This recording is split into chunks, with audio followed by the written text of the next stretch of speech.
அது சென்ட்ரல் பேங்க்ஸை பொறுத்த வரைக்கும் அவங்க ரிசர்வ் வந்து வச்சுக்க வேண்டியது வந்து இருக்கு. அவங்க ரிசர்வை வந்து அவங்களுடைய ஓன் கரன்சியில மட்டும் இல்லாம அதர் கரன்சியில வச்சுக்கணும்.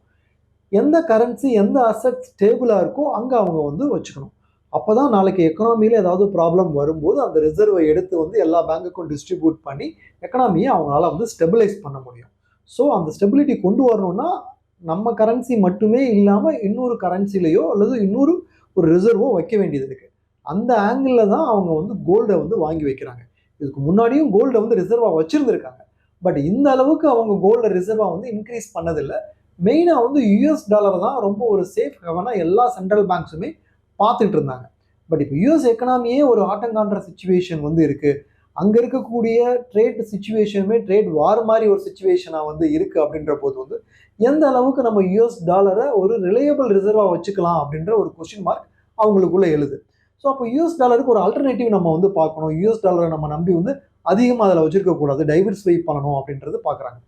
சென்ட்ரல் பேங்கோட பாயிண்ட் ஆஃப் வியூவில் யுஎஸ் டாலர் அப்படின்றது ஒரு ரிஸ்கியான ரிசர்வ் அப்படின்ற மாதிரி ஒரு மைண்ட் செட் கிரியேட் ஆயிருக்கு. ஸோ இப்போ சேஃபான இன்னொரு ரிசர்வ் என்ன அப்படின்னு பார்க்கும்போது அவங்க கோல்டை வந்து பார்க்குறாங்க.